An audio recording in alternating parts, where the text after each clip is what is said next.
All right. Hey guys, I just thought I would go ahead and go 15 minutes early because why not? Why wait around for 15 minutes when I'm sitting here ready to do this thing? And I have a feeling that you feel the same way. So, Jamie, thank you so much for all of that. That was awesome. I loved watching. We actually went to the pumpkin patch today, and while we were leaving, I'm like, oh, look, it's 4 o'clock. I'm going to go watch Jamie. What's so funny about this, guys, is that Jamie and I met on the cruise, and the global leadership cruise, and we in conversation started talking and realizing that we both lived in Kansas City. She had just hit Diamond, I want to say, like, I don't know, months before, and I was going for Diamond. And so it's like this pivotal moment that before you have the rank of Diamond, I feel like it still feels like this huge canyon of separation. So I'm like, oh my gosh, I have so much to learn, and I still do. Hey friends, hey Jessica, hey Jen, so many awesome people. Oh, thanks Rebecca. So we just got back from the pumpkin patch. It was so fun. Moses got a hayride, and they, instead of like a sand pit, they have this massive corn pit, and it was amazing. The kids just sat there and played for like an hour while we talked to our friends. So it was pretty amazing. However, it's so good to be here. So, a lot of my team, I love everyone on here, but I see like, I actually know, oh, thanks Jody. I love this shirt. The reason I love this shirt is that it's perfect for a day like today when it's not quite cool enough to be totally long sleeves. So you need a little breathing room, but it's like not hot enough to be short sleeved. So thank you. Hi, Nicole. Okay, so for those of you who maybe don't know who I am, I'll give a little brief introduction just so I don't come right out of the gate with a ton of information and inspiration. My name is Bethany Shipley. I'm a friend, obviously, of Jamie and Danielle's. And I live in Kansas City, Missouri. And, oh, okay, rewind. What I was actually going to say before is that we started talking on the cruise. Jamie and I started talking on the cruise. Found out we both lived in Kansas City. And then we're like, we should get together sometime. And then we just kind of laughed about it because we have never even gotten together still. First of all, she doesn't like to get out of her house. Totally fine. Like when I posted a picture of the donut and she said, I'm going to need you to mail that to me. I'm like, or you could just like get in your car and drive like 20 minutes and get that donut, but it's okay. So, you know, to each their own. So we haven't actually seen each other in public before, but maybe one day it'll happen and it will be magical. I'll be like, look, we really do live in the same town. And she'll be like, shoot, now I know people out and about. So that's the funny story. Whereas Danielle lives like far, far, far, far away, unfortunately. So Bethany Shipley, I live in Kansas City. 2 little kids. One is Moses. He's like the only child I have framed, which is so terribly sad. It's like picture of Moses, picture of me, Eli, Moses. Then there's like pictures of me and Moses and me and Eli, Moses. And then we actually have another daughter who everyone's like probably doesn't even know exists. Her name's Lennon. She's 1. So we have a 1-year-old, 3-year-old. Eli's the best husband in the world. Just brought me Chipotle, which is a whole nother reason that I'm excited about doing this thing. And then, you know. So, what I love most about Jamie, before I move on, what I love most about Jamie is how unapologetically she shares, like, who she was born to be. She's so stinking funny. She is entertaining to watch. I remember one time in the middle of the night, I was like, not in the middle of the night, but like about to go to sleep. I had my phone up and I was like just scrolling Facebook back in the day when I scrolled Facebook, and Jamie's video came up and she was like doing something so funny. Oh, she was opening up her essential rewards and it was cracking me up. I was laughing and Eli's like, why are you watching this? You know all of the things that she's talking about. And I'm like, but she's so funny. So that's one of the things that I love most about her, and how she combines her humor also with like real life stuff, which I feel like is a really rare combination to have. And so Jamie, thank you for being who you are and bringing that into this space. I'm really appreciative of your influence in the Young Living culture, and especially in my life. What I love most about Danielle is, first of all, that she's a total like secret. She's like a secret business building rock star. Like, you wouldn't know that she would be like killing it in network marketing, because she's just not like what am I gonna say, charismatic. And she's not like, a lot of times I feel like the people that they put on a stage are like perfect and like really like churchy. It's like, that sounds really mean. That's not what I mean. But all I mean is when you meet Danielle, all this to say, what I love about Danielle is how graceful she is and how honest she is and how kind she is, and she's gentle as a person. And I just really appreciate how she leads with such grace and dignity, and it's inspiring to me. And so we actually, all three of us met in our Platinum Mastermind, and we all three hit Diamond during that, 3-month course. And so it was really special to get to come back and do this kind of thing together. So those are what I love most. Okay, so the first thing we are going to talk about is expanding your network. And while I have my amazing friends, both of them are so good at growing in social media. My niche is kind of more in person, growing in person. I am learning, and I'm committed to learning the game of social media, but that's not how I have actively gotten a lot of enrollments in my life.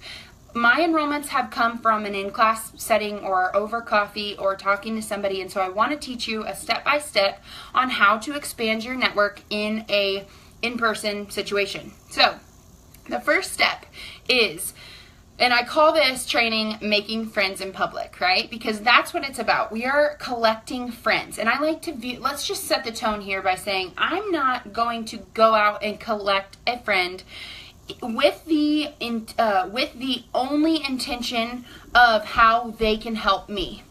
My intention of collecting friends is to figure out how I can contribute to people's lives. And so when my intention in that is pure, I can come to the conversation with sticks of gum, so to speak. And when I see someone who wants gum, I can offer gum. It's not an emotional offering.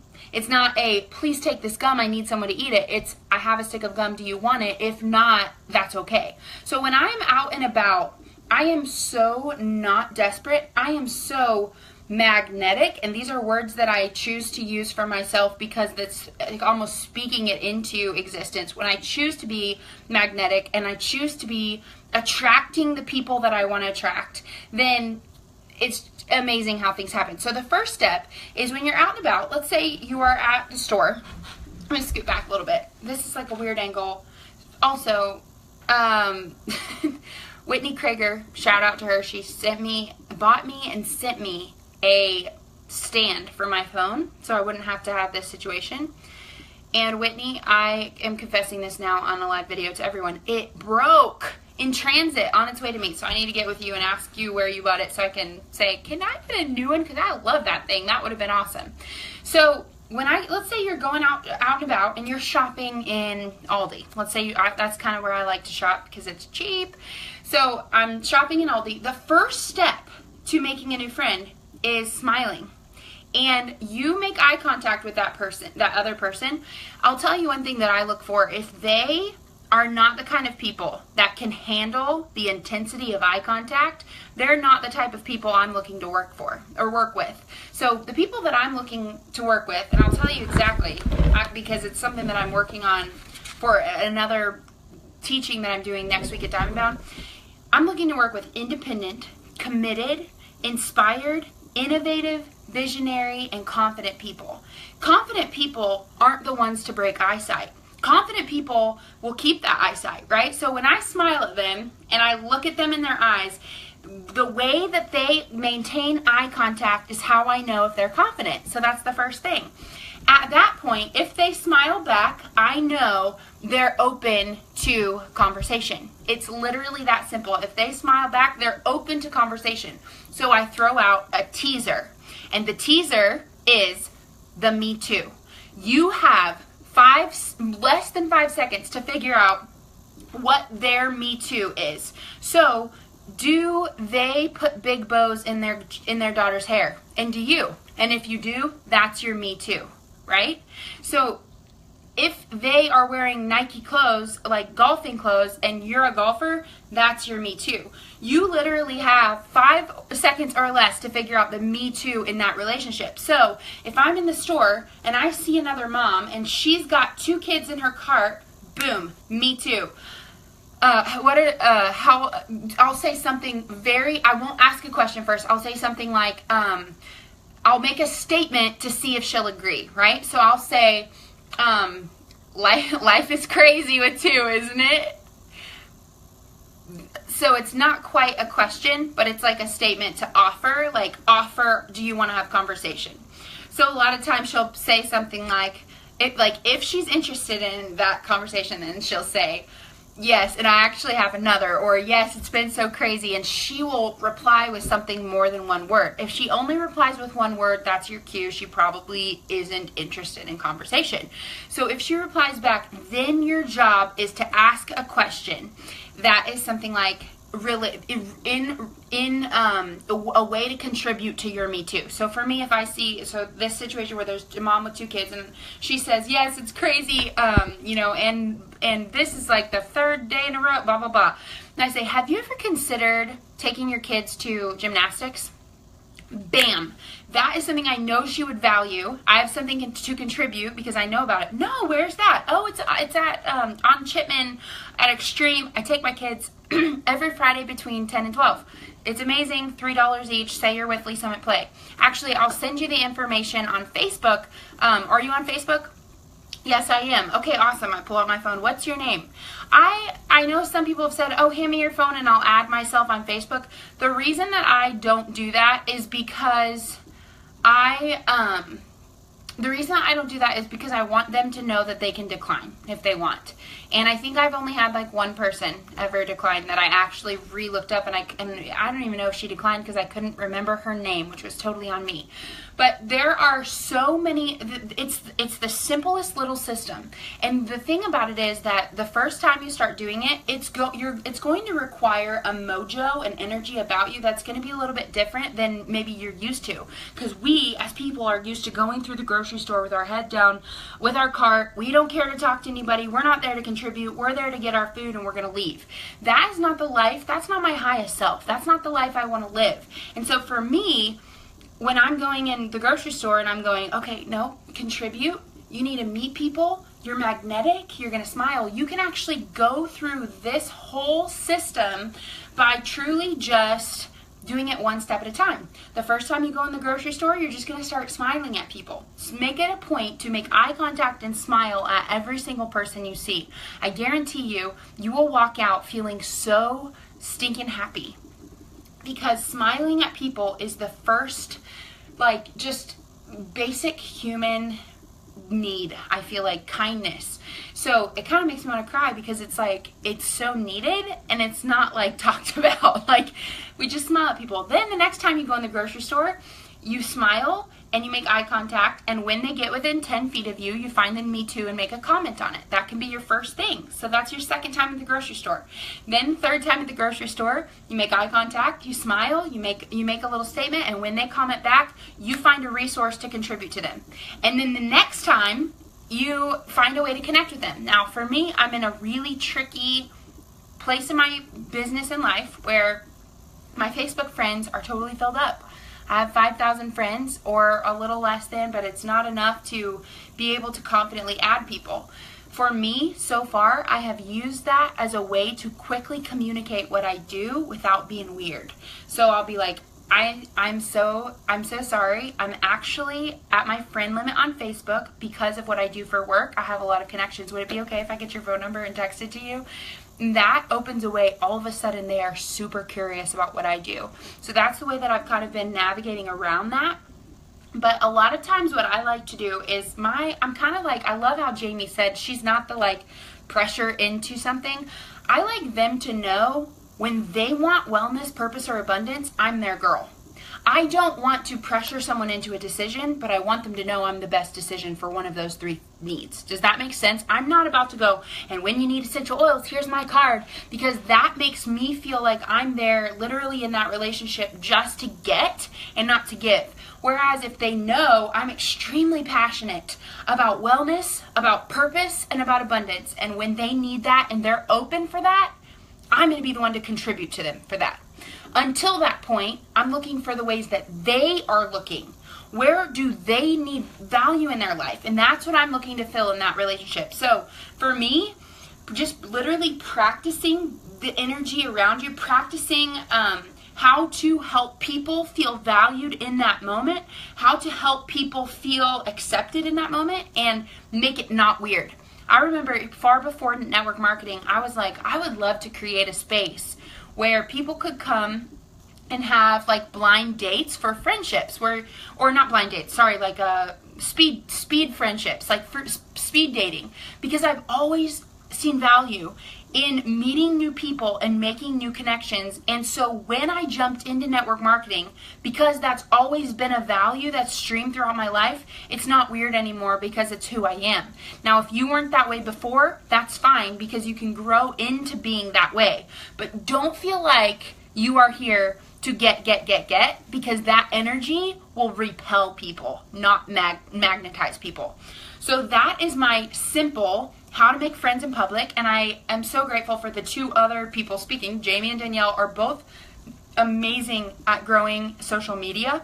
I'm learning social media. Like you guys, I'm almost grown 2,000 followers on Instagram in like, I think a month or so, because I'm learning this and I'm gonna get good at it. So if you're not following me already, you could just help me out by going and following me. But I'm committed to growing it and learning it, but I also don't want to lose this in-person ability, because here's the thing, and it's amazing that Jamie and Danielle are both so good at this. Like, what I see sometimes happen is people grow on, okay, I don't want to say it like that. That seems kind of negative. What I'm trying to say is, what you don't want is to invest so heavily in the social media game, but never become so confident and energetically secure in yourself that when you get your team together for convention and when you get them together for an event, they're like, wow, that's a totally different person than I knew online. It's extremely important to be able to show up with the same energy that you have online as you do in person. So, you're awesome, Nicole. Thank you. You are so sweet. Y'all, Nicole is like wicked close to diamond, so cheer her on. So, that is tips for meeting people in public. Okay, dream team. Pitching the business. I'm so excited about this topic. And part of the reason that I'm so excited about it is because I feel like I'm in this transition. And I'm going to use that word because it relates to childbirth, where I'm like between a rock and a hard place in my explanation of pitching the business. I know in my heart how it feels to pitch the business, but I'm not quite sharp on how to help people have that moment of enlightenment. Because for me, dream team, strategic placement, and all of the concepts surrounding that are the whole reason I caught a vision for this thing. And so, like, there's a multifaceted reasons of why I caught the vision, but this one was why it clicked with who I was born to be. So, when I'm pitching the business, I understand, okay, from very early on, I understood that to hit Royal Crown Diamond, I was going to need 6 legs, producing $35,000 in volume at minimum, with an OGV of 1.5 million. And without letting my logical brain take over and think about those numbers and think about how that's going to happen, I knew I would need at least 6 circles of my life that I wanted to invest into pockets of my team, legs, right? So as I said before, I'm going to flip back in my notebook, and because I've got this so fresh, the people that I'm looking for in my organization all have the same characteristics. Hold on, I'll tell you. My notebook doesn't have lines, and you don't know which is up and which is down, so it's always like, what am I doing? Okay, so the people I'm looking for to enroll in my team, the team culture I want to create is independent, inspired, committed, innovative, visionary, and confident leaders. So so what I did in the beginning was I had one leg that was stacked under me, and it was by nothing that I had done. I wasn't even pursuing the business at that point, but because of that leg, I had hit a rank and got recognized. Obviously, you can only hit up to senior star from one leg. And so when I realized that I was going to need to grow other legs, for me, I thought, okay, what are 5 other areas of my life, 5 other circles, like a family circle and a friend circle and a young mom circle and a church circle and a CrossFit circle. And I started categorizing my life into 6 groups, basically. And so for me, then the next step was saying, who's the most influential person in that circle that has those qualifications that I'm looking for. Independent, committed, innovative, visionary. Who are the most influential people? And obviously you can't control it the way that you might want to, but you can for sure have a dream team and a vision for what it's going to look like. And so for me, I mapped it out early on how it was going to be in my team. So my CrossFit leg, when I went to CrossFit and I'm going, okay, I need to create a leg here. I need to create a pocket of team members, and I need to find the one person that I'm going to stack under who's the most influential person in the gym that's going to enroll first. When I found that person, I sat by that person intentionally. I followed that person around intentionally. I listened to needs from that person intentionally, and just my luck, it all worked out. That is the phrase that I say consciously because I believe that good things are coming to me and coming from me. Just my luck, it all worked out. She enrolled first, and now I have been able to contribute to her life by creating a culture of CrossFitters in that organization. When you map out and you take the time to map out your dream team like that, what I have done in the past, and obviously then these people catch the vision and then they run with fire behind them doing their own thing, but until that point you have the opportunity to stack under. At least that's how I've done it. However your leader tells you to do it is fine. But like what I kind of do is when I enroll people in a dream team, and of course you do this for 6 people, and then you have another 25 people that are on your dream team that you'd love to work with, and you figure out the best place to put them in, under, where, who, whatever. And you find those you strategize in your mind. I know I've heard Danielle say she knows her organization like a chessboard. And so I love thinking, okay, for example, Elise is one of my good friends and she just enrolled, and I knew where I was going to put her immediately. I knew exactly where I was going to put her. And so I told her, I have a spot for you. This is how I enroll with the business, pitching the business. I don't know if you have ever considered this, but I have a very specific spot that I want to put you in. I would really like to work with you. This is why. You're a gifted communicator. You are all of these things I've known all my whole life. Were born to be around people. You are so good at reading people. Yeah, that is a good name, Elise. And she by whatever reason, she chose to come with me on this because I'm magnetic. I'm going to speak that because just my luck, it all worked out. Call it energy crazy, but I feel there's validity to it. So she enrolled, and I stacked her where I thought. And then when I'm going, okay, I want to work with her, I'm going to click her name on Facebook and then go through our mutual friends. Who in there have we not enrolled yet? And now we start dream teaming and strategizing for her organization. How I can help is my other enrollments that I have that I think might fit there, but also the mutual friends that we have, and I can very easily justify stacking there as I enroll mutual friends. So that is how I pitch the business. I share my heart about who they are and why I think it would be good for them. Because here's the thing. Before Young Living, I was not fulfilled in my life. It wasn't that I wasn't content, but I felt like I had something more to give. And I know that if you're watching this, you probably feel the same way about, maybe you're like inching towards the next step of your business. The next step of your life and elevating every area of it. And for me, I didn't know that was going to manifest in network marketing, but it did. And for me, if someone wouldn't have told me what they saw in me, and they wouldn't have appropriately portrayed the culture of Young Living and recognition, and if they wouldn't have pressured me, truly cheered me on into, I would never have the purpose I have now. My husband would not be retiring. We wouldn't be able to go to the pumpkin patch and pay $42 to have a day of riding around on the horses and playing in the corn without thinking about it. We wouldn't have been able to go, on vacation, things like that, and the money freedom and then the time freedom. And then, and so for me, it's the rank of Young Living of Diamond is amazing and the money is amazing, but that's just the cherry on top to what's actually happening, which is people finding purpose here and people finding like a way to give their God-given gift to the world. And for me, that's found in leadership duplication. And so, you know, I know I shouldn't, well, I don't know that I shouldn't do anything, but like, you know, I look at Jen, one of my best friends, and I have so many amazing good friends in this thread, but like Jen Henshaw was the same way as me, grew up an elite athlete with dance and was super successful, and then became a mom and was instantly like, okay, what now? Because I love changing diapers and I love cleaning countertops, but for me, I feel like there might be something more.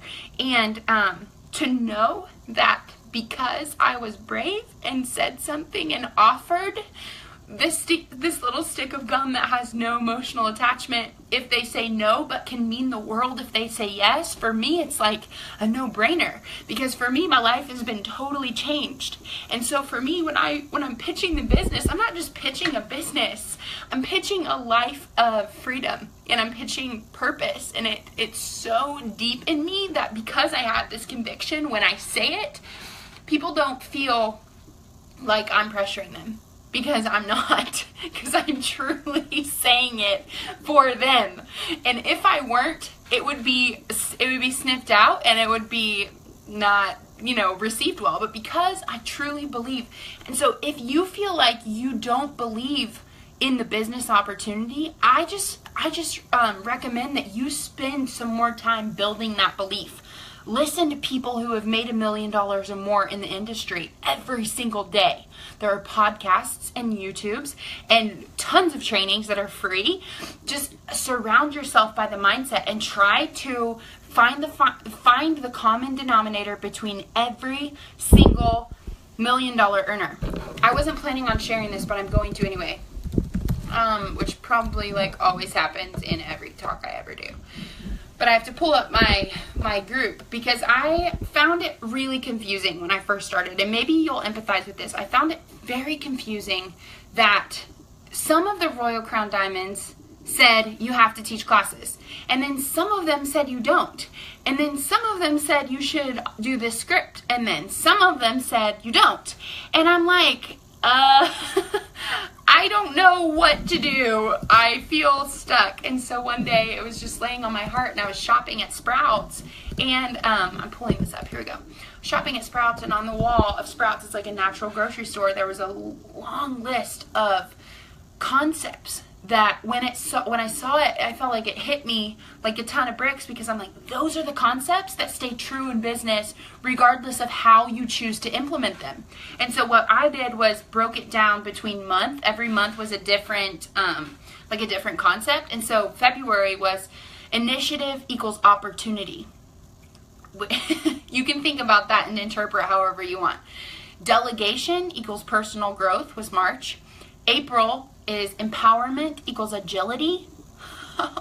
Yes. May is transparency equals trust.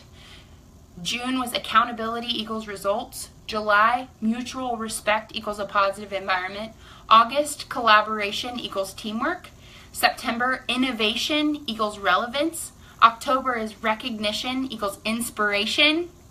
And November will be passion equals enthusiasm. And so for me, like, I don't even know how I got on that, honestly. I don't even want to try to like come out of that. But and Julie, I will answer that. Hold on just a second. I got to drink out my Wonder Woman cup, which I broke my last one, so Eli bought me a new one on Amazon, which I thought was super nice.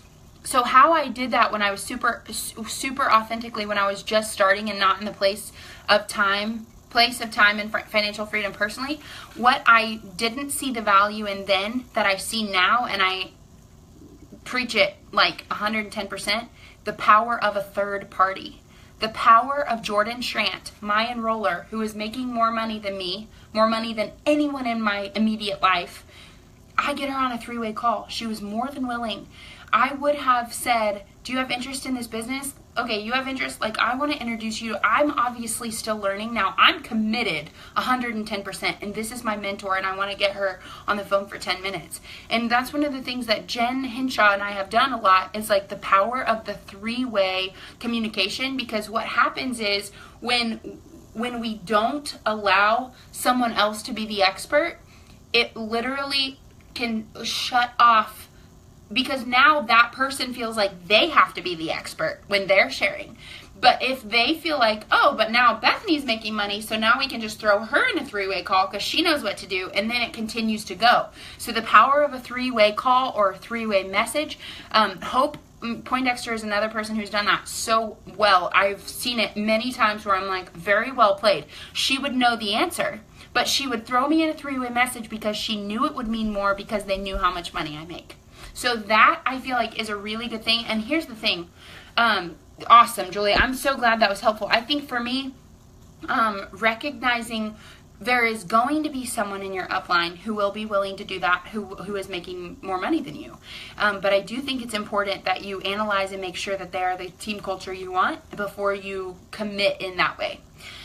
So that's how I pitch the business, with my whole heart wide open for them, and there might be tears shed and there might not be. And truly, one of the things that we were talking about last night, my dad and I were talking about, is if you feel fear around sharing your belief in someone, that will be a hindrance to your success. And one of the things that I have ignorantly and unknowingly done well is, and there have been a lot of things I've done really poorly, but when I believe in people, I'm unashamed to tell them, and I'm unashamed to tell the world about it, because I don't see any risk in being wrong there.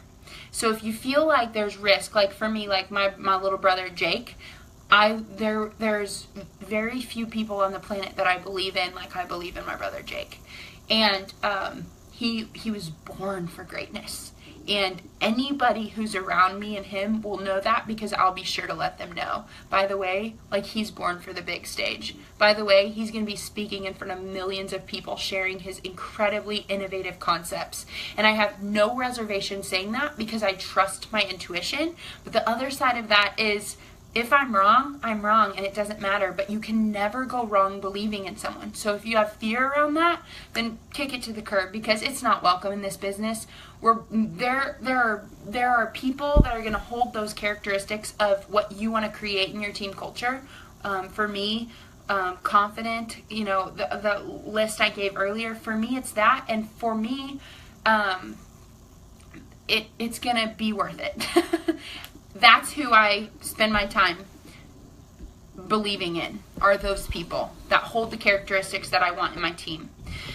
So, create a team culture. Let's talk about this. You can either be a leader, or you can be a leader of leaders.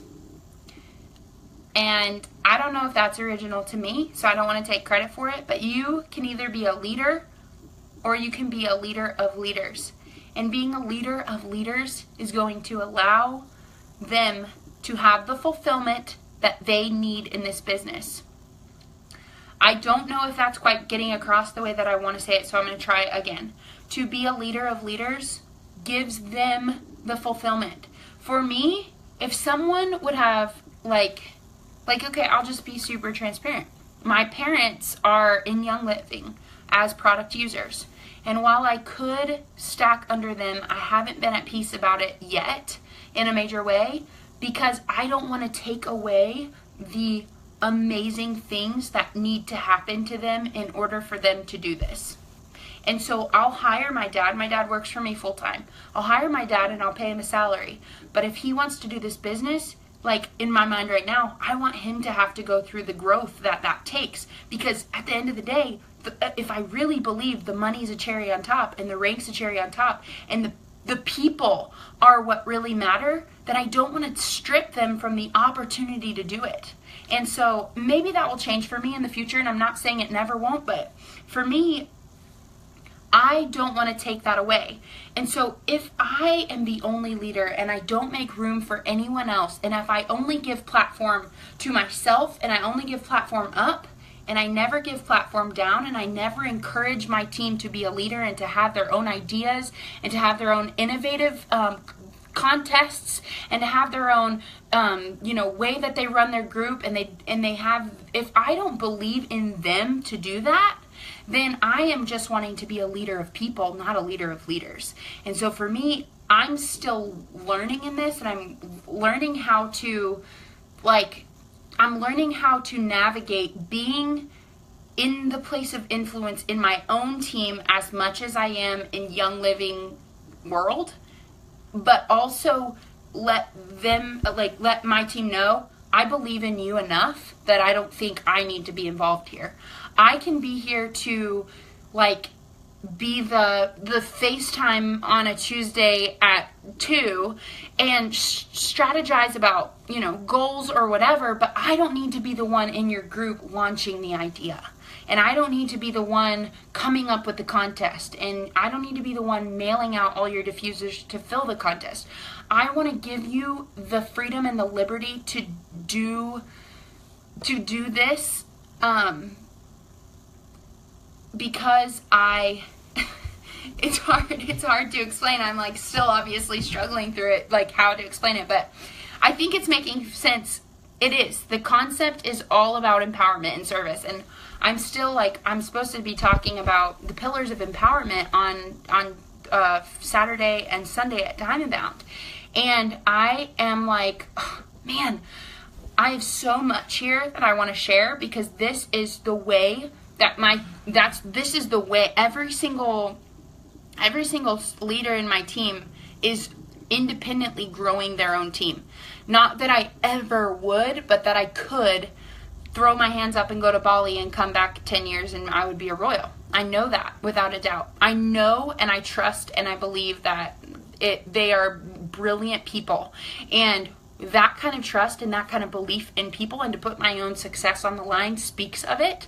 I think that's what grows this strong team culture. So for a little bit of homework, if you will, I would say to analyze and identify 6 to 10 characteristics of people, the characteristics of your team culture, people you want in your team culture. One of the ways that I've done this in the past is to literally make a profile of someone. So my girl that I want in my team, she's totally made up. I've totally made her up. Her name's Carsley Reagan. She lives on the East Coast. She has a 9-month-old little boy. He walks early.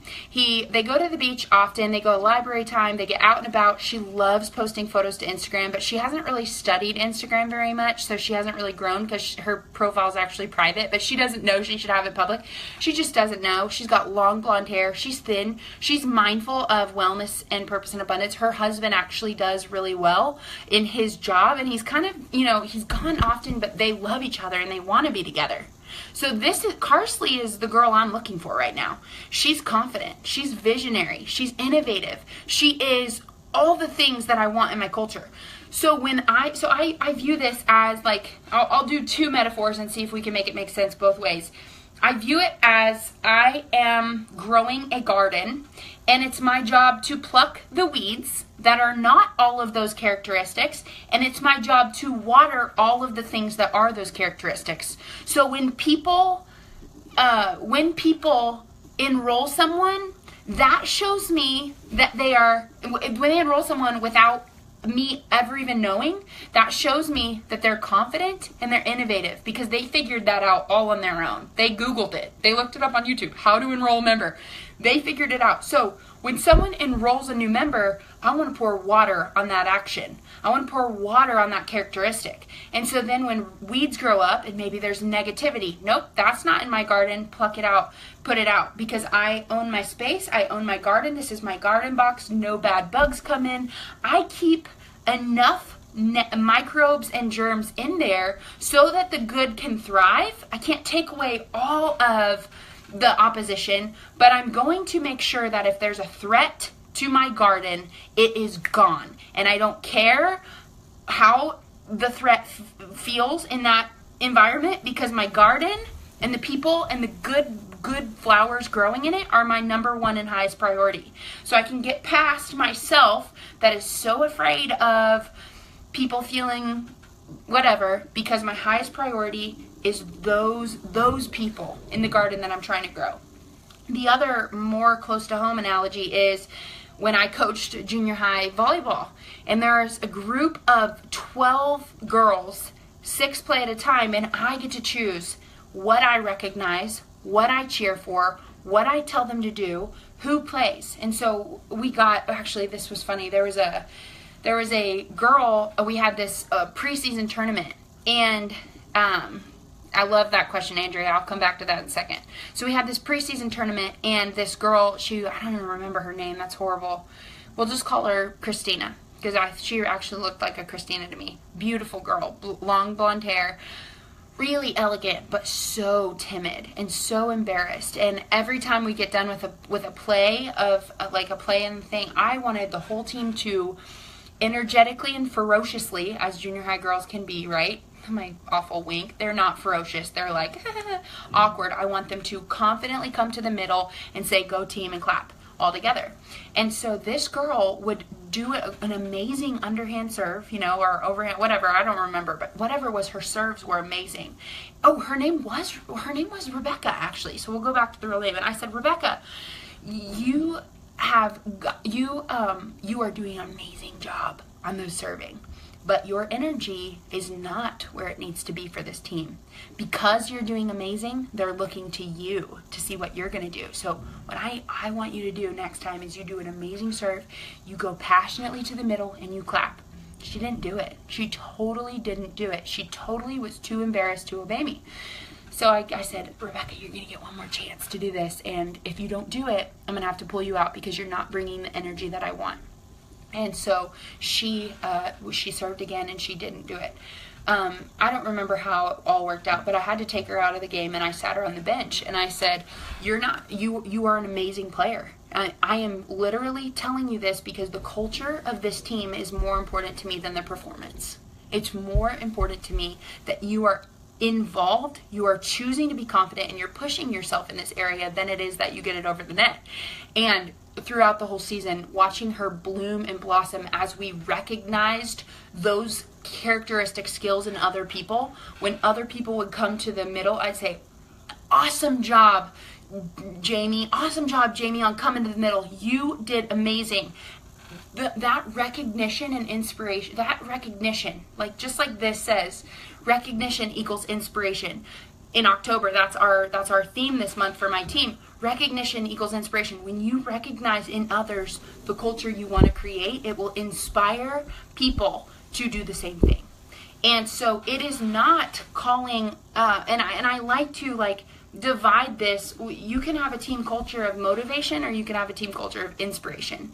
And motivation looks like management, and inspiration looks like leadership. Management looks like calling people up on the phone and saying, what are your goals this month? Okay, how many classes are you going to teach? Okay, report to mommy. That's not the business I want to be in. And there are people who have ranked to diamond beyond doing that. That's fine. But for me, that's not fulfilling for that other person. And it's about them. So for me, inspiration looks like me calling and saying, you're amazing at this. How are you feeling about this? How's mom life going? I want to inspire you by the way that I live and being so fully alive and present in my own life that you catch on the vision and you come with me. The analogy that I always use for this is my brothers used to play video games all the time, and I was like, guys, can you just come out and go jump on the trampoline with me, right? Can you go on the trampoline with me? And they'd say, no, Bethany, we're playing video games. We don't want to come. And I would say, please, please, please. Hey, Lauren.